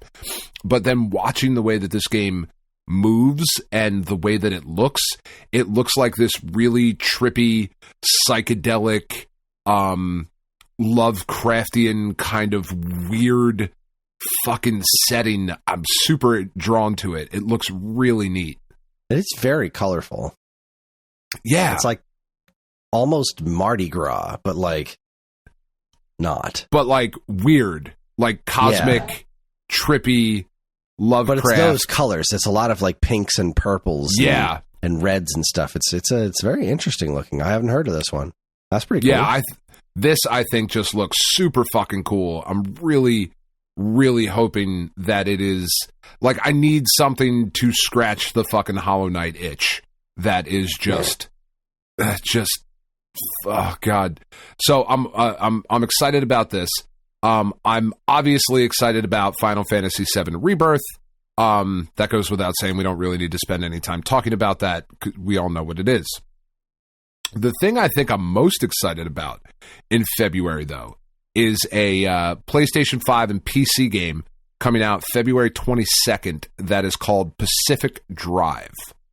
We talked about it a little bit when we did one of the State of Play reviews. This was that game that looks like a survival horror or just survival style game where it's you and your station wagon and you're kind of like driving around the fucking world. Okay. Something about this game, this this to me is the type of thing that I look at and I'm like, this is so weird and it's such an out there concept that there has to be something, like there has to be a really cool deep story here, and I'm really fucking excited about this one. I don't know. It depends on how much crafting I have to do. If there's a lot of if there's too much crafting, I'm not, because I'm just not super into that. You know, I not because it's not fun or it's not an interesting mechanic. I just don't have time to figure all that shit out. You know what I mean? I would just rather like pick up the thing and like, oh, I have a flashlight now. Not like, oh, I fucking made a flashlight, you know? I don't know. I think this looks really fucking cool. I'm really interested in it. Neato. Yeah. Well, moving on to March. The only thing I have for March is Princess Peach Showtime, March 22nd. I think the game looks neat. I think it looks neat. I'm not going to play it. I feel like I kind of have to, you know. In my house. You definitely do. Ellie's going to be thrilled at its existence. I'm interested enough to play it. You know, I'll give it a whirl. Yeah, no, for sure. That's a you style game. In March, there's a Dan-ass game coming out in March. I like what Team Ninja does. Most of the time, I don't play all of their games, but when I do, I usually like what they make. This one, Rise of the Ronin. I like that. This is just for me. I don't even have to look it up. No, you don't. We talked about it. The state of play that was in I think September, October, something like that. It Samurais, Team Ninja, sold. Done. There's another one that's just, you know, all you need to do was say these words, Contra and Way Forward. Yeah. Contra Operation Galuga, I am excited about. Sold. What day is that? March? It's not in March. It just says early 2024. I mean, it might be in March, but there's no date for this one yet. Okay. I don't believe there is one. There isn't one listed on Nintendo's website. Yeah, it's coming out for everything, and there doesn't appear to be a release date on the official site either. Yeah, so that's not early this year. I don't care when. Just give it to me. It doesn't much matter. Yeah, I'm into it. It doesn't. I really want it to be good. I love Contra 4. I did not care for Spider Sores, so we're a little 50-50 shot here. I feel confident that they're going to put their best foot forward here. I think it looks like a blast. I wish that I had people to play 4-player with, because that just sounds like a ball, but it does. Either way, I'm so glad to see a Contra game coming out that looks good, because, man, Contra Rogue Core was very disappointing to me. I did not like that game at all. At all. Yeah. Big fat hairy thumbs down. No, was not great. Was not great. What you got? I mean, I'm nothing sure else I have has nothing else I have has dates, by the way. This is all just things. All right. Well, in April, one of the games that they showed off at the Game Awards that I got pretty excited about was that Tales of Kenzera Zao, which is the Bantu Myth Metroidvania coming out. I thought that looked really, really fucking cool. That was the one we talked about, I think, like when we watched the trailer the first time. It was like, this feels very very Black Panther-y without being a Black Panther game. But again, Metroidvania, really cool looking graphics, really cool looking like set locations. Really cool looking boss fights. This game just looked really, really awesome. This is PlayStation 5, Series, and Switch and PC. So that's April 23rd, which is pretty fucking dope. And then, did I have anything past that? No, nothing else that had a date. So now I got to look back through the non-dated shit. What else you got? Well, another non-dated game that I am extremely excited about would be Plucky Squire. Oh, yes. That looks really, really cool. Yeah, this has been on our list for a long time now. I think it was announced in 2022. Yeah. But I believe it is definitely... I believe the plan is for it to be coming out this year. I guess we will see. But I do think it looks like a very interesting game. I am looking forward to giving it a go. For sure. It looks the eeny weeny teeny super guy. That's fucking what it reminds me of. I'm really stoked on that one too. That looks fucking cool. I'm also really excited. Again, not a game that I'm going to pay full price for, certainly, but that Baby Steps game that's coming out for PlayStation. That is my kind of stupid, man. I'm pretty fucking excited about that. You know what? I missed one. I missed a game with a release date. Call of Duty Warzone mobile? No, coming to Switch in 2023, Hatch Tales. Oh, yeah, that game looks really cool. It is still on the official website, coming to Nintendo Switch in 2023, you bastard. It's coming March 28th, 2024, in theory. In theory. Allow me to hold my breath. I mean, I'm going to get it because I already paid for the damn thing. Sure. And you're going to love it. It's going to be your favorite game ever. It's really not.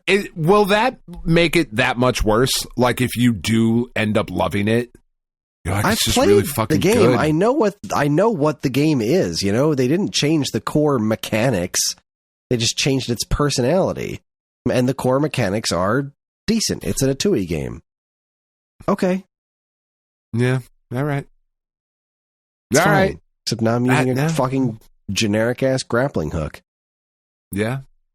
Generic ass bitch the game. Generic ass bitch the game. I'm going to go ahead and throw this one out there. Metroid Prime 4. I feel like we're at least going to hear about it this year. I don't know that it's coming out this year, but I think we're going to hear something about it. And I am excited to learn more about Metroid Prime 4. Yeah. That right? I certainly hope so, man. I am kind of excited. I don't know. I don't even know that I'm going to get it or play it. But I am kind of excited about the Foam Stars. Okay. The Splatoon ripoff. Yeah. I don't know. Splatoon's really fun. And like, if this is something I can play with my kids, you know, kind of into it. Yeah, it looks neat. Yeah, it looks fine. Looks fun cool. Concept. Good times. You know what? While I'm out on this limb for Metroid Prime 4, while I'm flailing out here on this limb, I'm gonna go ahead and say Silksong. Oh, fuck you! Don't say that shit out loud. Here's what I'm excited for. I'm excited for another vague non-announcement about Silksong. I'm just excited to hear it's still in development. Yeah. Oh god! Because it's not like they've been dead silent. They've just been like, it's coming. I mean, they might as well have. Yeah, they might as well have, but. Yeah. I am excited for Little Nightmares 3, mostly because I play that with Penn. We played through the first 2 Little Nightmares games, not all the way through them, but like, you know, that was one of the first games when she started becoming like self-aware as a gamer and like, ooh, I really like this, but also, Dad, can you help me get past this part? So like, I'm kind of excited to see where the Little Nightmares 3 goes. They are really fucking cool games. Like, I know they're not for you at all, but they are really well made and really well done. So I'm pretty stoked that there's a new one coming out. Yeah. Not for you. Sorry, I'm just trying to remember which one that is. I always get that name mixed up with was it Touch Detector for some reason. The imagery for Touch Detector very, always very comes different. in my head. Very different. Very different. Very different. Not the same game at all. The next one I'm going to mention is Cash Cow DX. Okay. I don't know what it's coming to. This is from, I believe, the same developer. It's definitely from the same artist. But I believe it is from the same developer as well as Donut Dodo. Oh, okay. Right on. It looks fantastic. It looks like Donut Dodo. Like, it has a very similar visual style and animation. It's a little bit more, I want to say it's a little bit flashier. Yeah. Honestly, I don't care. I don't even care. This company has my money for life now. Yeah. Oh, look at that. It does have a release date. February 16th is its planned release date. That's exciting. I don't know how real that is, but and I also don't know what platforms it's coming for besides Steam. But I would like to think that it's going to find its way to Switch. I assume it will. One would imagine. It just looks fucking great. You're a cow collecting cat. It's a holy cow. It's all about the money. Run, jump, and slide in this utterly jolly adventure to save your fortunes from the greedy pig pockets. Tough as nails and no continues. Are you ready? That's awesome. I am so very sold. Yeah. How could you not be? Yeah. All right. Well, next up for me is another game that I'm excited to play through with the kids because they were excited about it. We talked about it. It was on a Nintendo Direct. And that is Penny's Big Breakaway. The Sonic Mania team. Yeah, doing the main character. IP in 3D. Yeah, 3D, the fucking collectathon bullshit, but it looks super charming and really cool, and the main character has the same name as my daughter, so obviously she was super excited about it. But it does look genuinely pretty fun. Like, I'll enjoy fucking shit up with a yo-yo. Like, don't threaten me with a good time. That sounds fun. It looks really cool. And both of my kids were excited to play it. Katie is excited whenever anything has anything to do with Sonic. She's like, oh, fuck yeah. I'm in. They made Sonic games? Sweet. I like this one, too. So that'll be something we play as a family. Breaking news here. Hopper is being adorable. No. Son of a bitch. He's doing the thing where he's trying to cover his eyes. He's doing a lot of licking right now. I think he's dreaming about eating, perhaps. Difficult to say. He's definitely your dog. Yeah.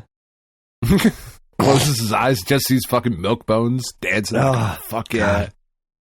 Happens to me all the time.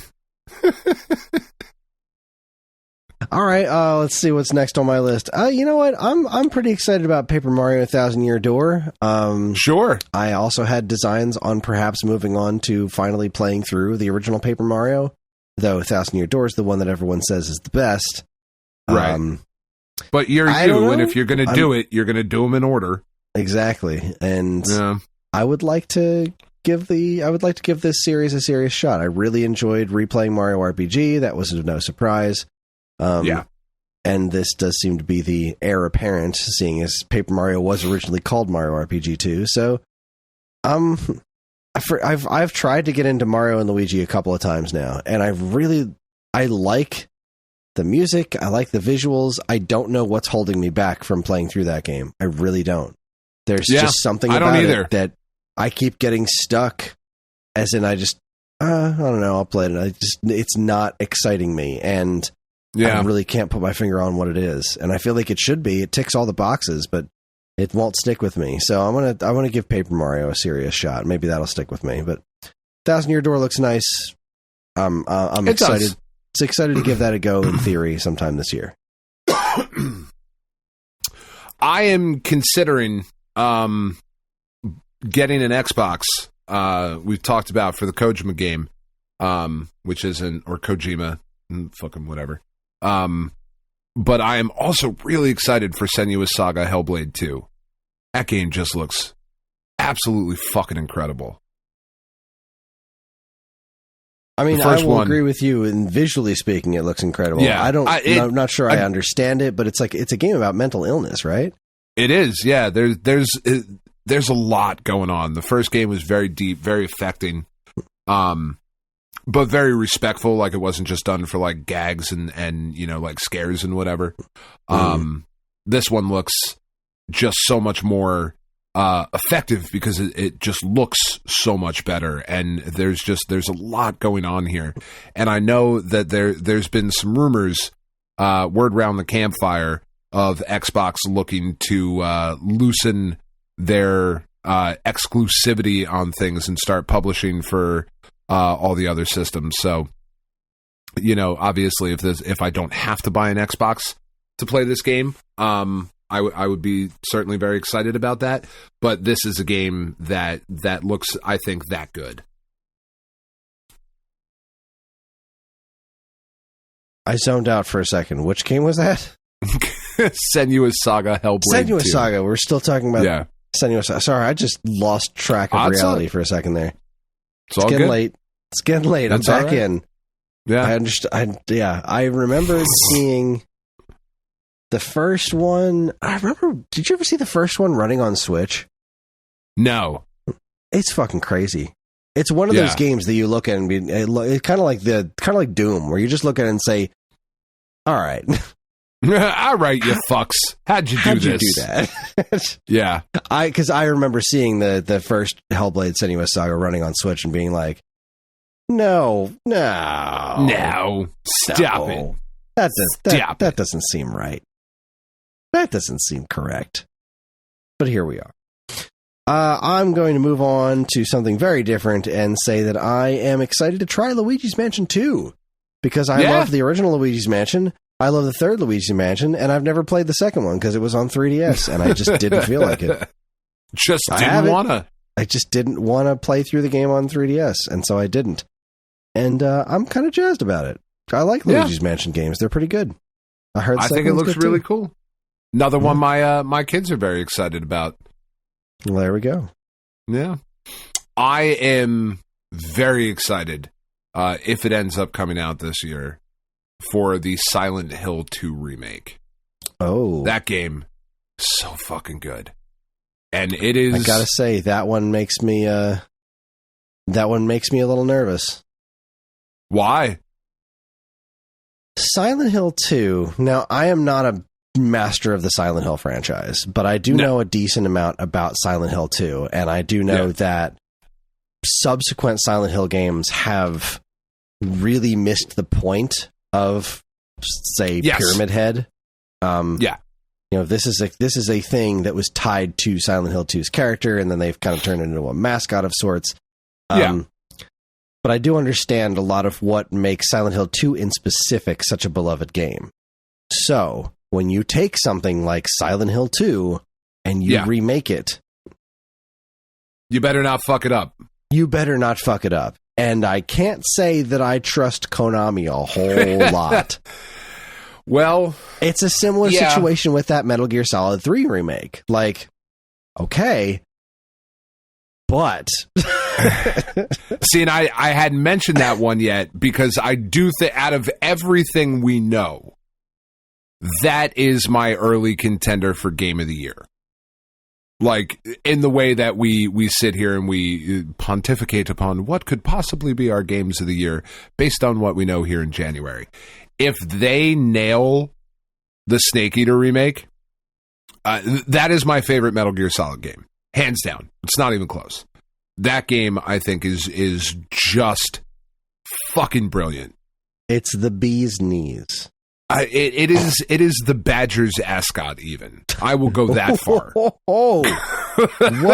Pulling out the big guns here. And I fucking mean it. Going all Vulcan Raven on us here. No bullshit here. I am so nervous about that game. Like Silent Hill 2, I'm really excited about. If they fuck it up, okay. Like, I won't be heartbroken. I like Silent Hill 2 a lot. Metal Gear Solid 3 is one of my favorite games of all time. I need that game to be great. I need it to be great. And they don't need to do much. That's really another one of those games where, like, you just make it prettier. Kind of streamline some of the bullshit a little bit. But you know they're not gonna. Like, the reason this exists is because Konami saw the success that Capcom's been having remaking their Resident Evil games. And I'm pretty sure they're going to look at it and be like, job of them. Well, we can do that. Yes, but can you do a really good job of it? Well, We're going to find out. We can certainly remake our old horror games. But Metal Gear Solid, like, without Hideo Kojima involved, I'm nervous. I'm really nervous. I'm really excited. But I'm really nervous about it. That game's fucking damn near perfect. It's a damn near perfect game. So you've said, you know. And I'm talking about all these games I want to play, and I'm like, all right, I'm getting the Metal Gear collection pretty soon, and that's a lot of games. I know I'm definitely replaying the first one. I don't know if I'm playing all three of them. Maybe I'm not playing anything this year but 3 Metal Gear games. Who knows? Because I tell you, I would like to there finish are worse Metal Gear ways Solid to spend 3. a year. That's there are true. worse ways to spend a year. It's got the best ending sequence in damn near any video game that there ever has been. That final fight with the boss is just stunning. Oh my God, I love it so much. I love it so much. Oh, I'm so nervous. I'm very Jesse Spano about it. So excited. Boy. So scared. That's right. It's a reference for our older listeners. Yeah. Well, I'm going to go in a much lower stakes direction here and say that I'm pretty excited about, I don't know how you say this, Quomp? QOMP? Quomp 2? Yeah. I've never played the first one, and I think I'd like to. I didn't really know it existed, and I was vaguely aware of its existence. I didn't realize that it was like, what if Pong had a story? Or like, what if there was more to Pong or something? I think Quomp 2 looks really cool. Very interesting. It does. And I disagree. I think it is very similar to Metal Gear Solid 3. Very visually similar. In particular. Almost 100%. Almost. Yeah, I think Quomp 2 looks super neat. I'm going to give that a go when that happens. And hopefully Quomp 1 comes out on platforms, because as far as I know, it's only on Steam. Yeah.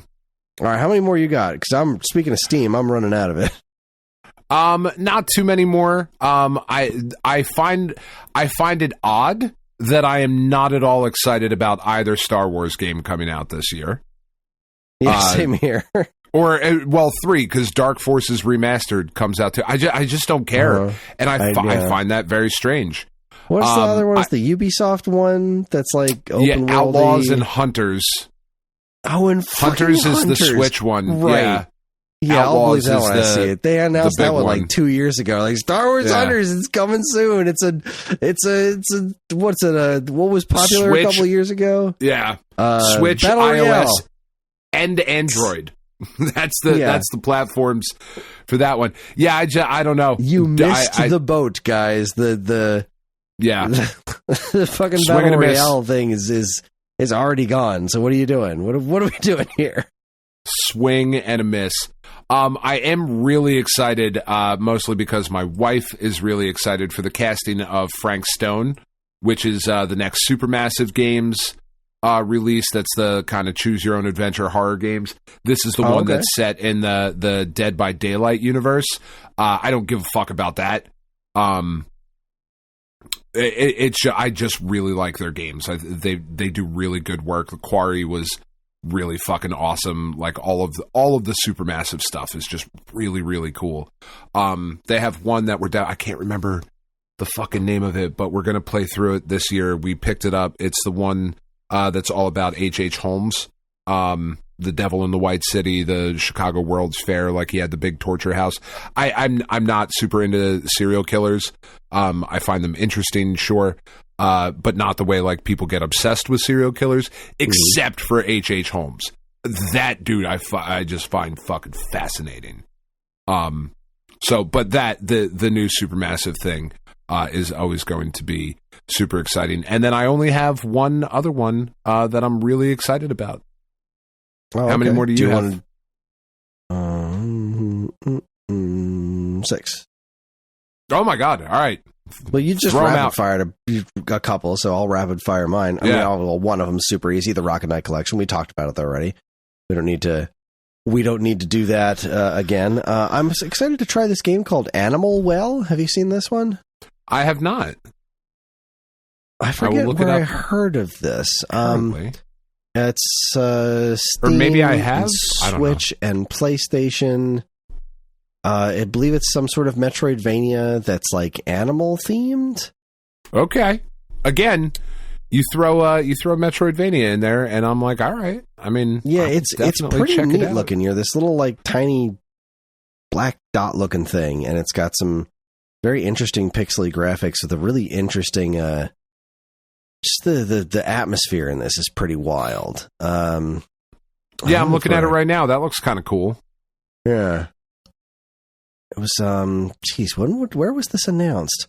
Because it's PlayStation, Switch, and Steam, and I can't remember if this was a Indie World thing. I think this might have been an Indie World thing where I found out about this.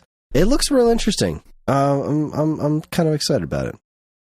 Yeah, that looks cool. All right, Indie World Showcase, and this was back in April?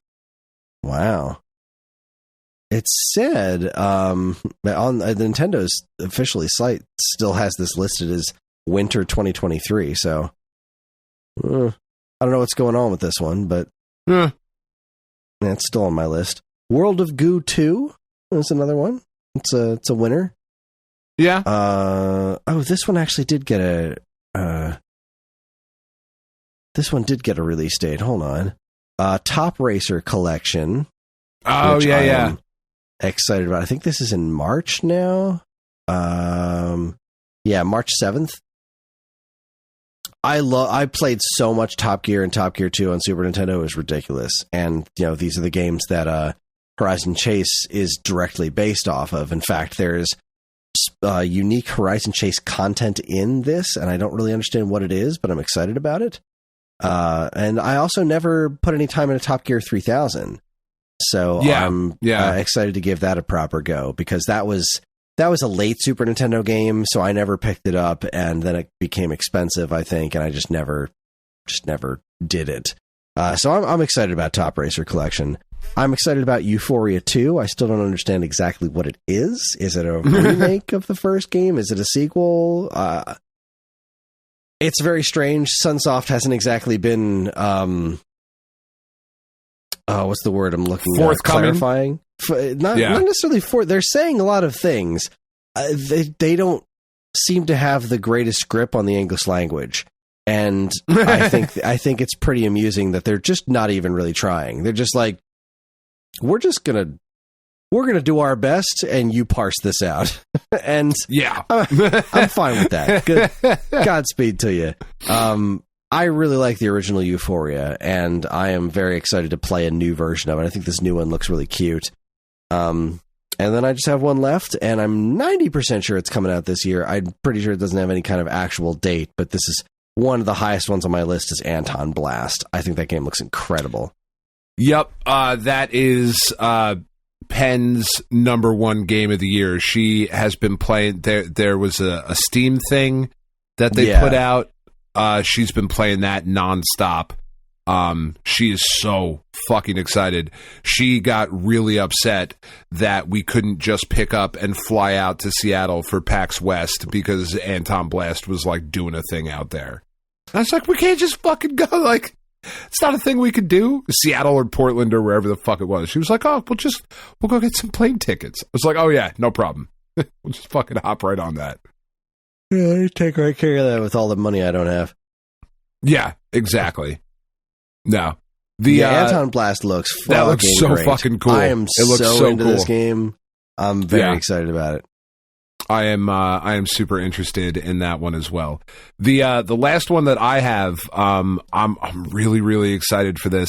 And it features artwork from a friend of the show, guest on the show, Steve Gregson, who does who's doing the Ninja baseball Batman comic stuff, the Toxic Crusaders beat 'em up. Toxic Crusaders, yeah. Fuck yeah, man. Like, what a weird ass property to be I mean, we're also getting a Killer Clowns from Outer Space game this year, so like I guess it's not that weird, that both of these are coming out. If you're going to come out with one, you might as well come out with the other in the same year. But this looks really fucking cool. This looks really great. I love a good beat 'em up. Retroware does good work. Yeah, I'm fucking into more beat 'em ups. Sold. Yeah, keep that train a rolling, a moving, a chugga choo-chooing. I mean, they're great. Beat 'em ups are great. They're a lot of fun to play. Like, it's 4-player co-op. What me and the family, like, we will sit down and we will play this together. It'll be awesome. I'm very excited. I fucking love this Troma shit. I want more beat 'em ups based on kids' cartoon properties, based on movies that they never should have been turned into kids' cartoons. Just 100% not. So, like, let's have the RoboCop cartoon as a beat 'em up. Yes, 100%, 100%. God, I don't know what I can't. There's I was just going to say I cannot think of any other examples at the moment because I'm very cartoon? Tired. I'm sure there was. Or was it just a? I know there was a toy line. There had to have been.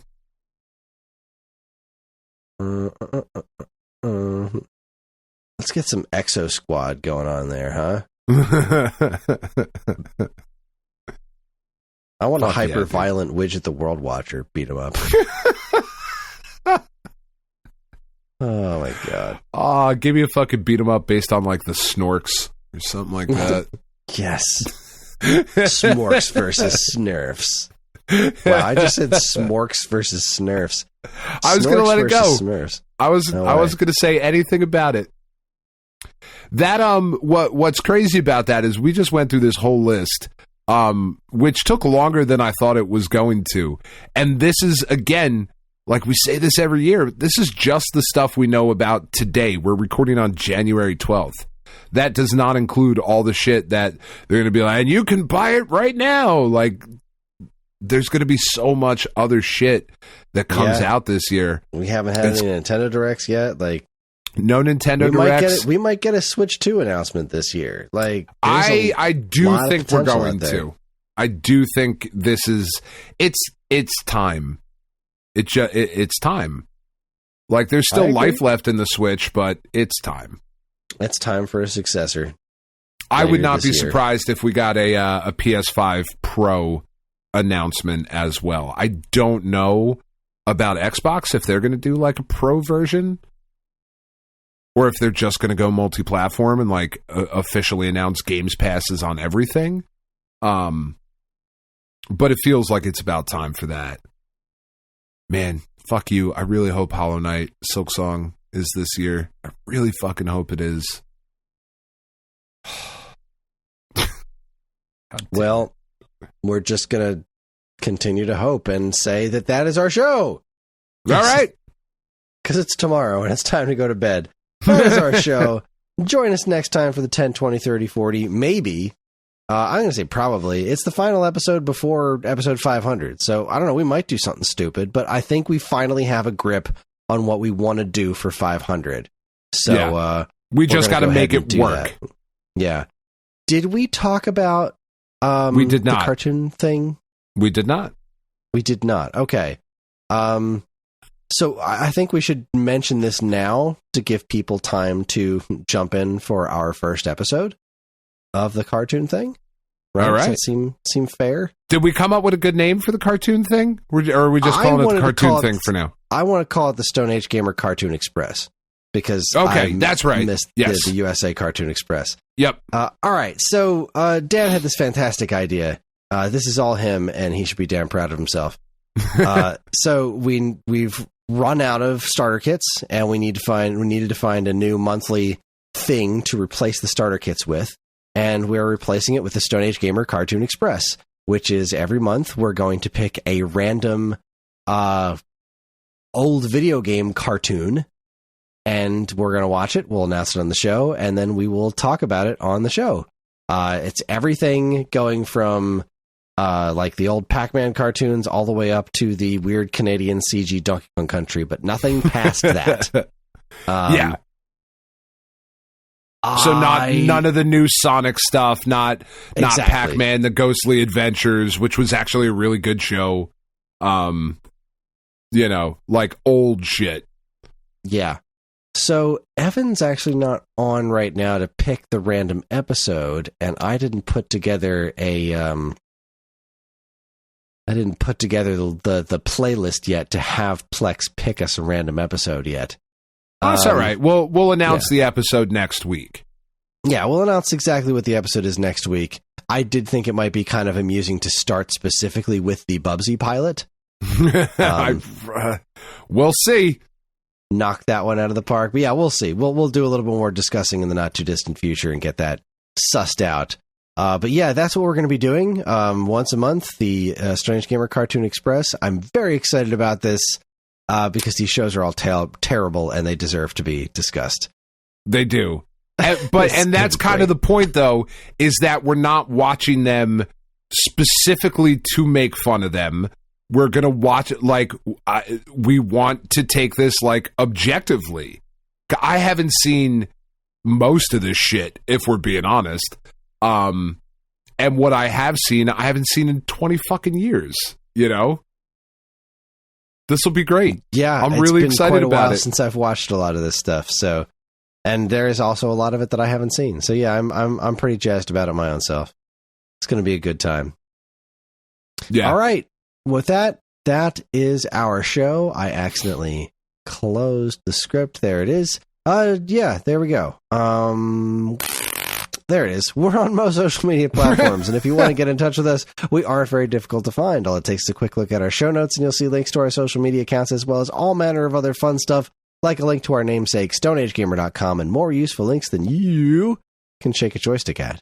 If you'd like to get early access to this show's episodes, as well as a bevy of other shows on the Geekade Podcast Network, check out our Patreon, also linked to in the show notes. It helps keep this show running week after week, and all our patrons are loved and appreciated. This show's theme song, Square Roots, was written by banjo guy Ollie. You can learn all about his wonderful music and more by following the link to his YouTube channel, also in the show notes. And finally, as always, we'd like to thank our intrepid editor, Evan, for making the show listenable for all you folks. I'd really like to thank all you folks for listening in the first place. That is it. On behalf of Dan and myself, keep playing games.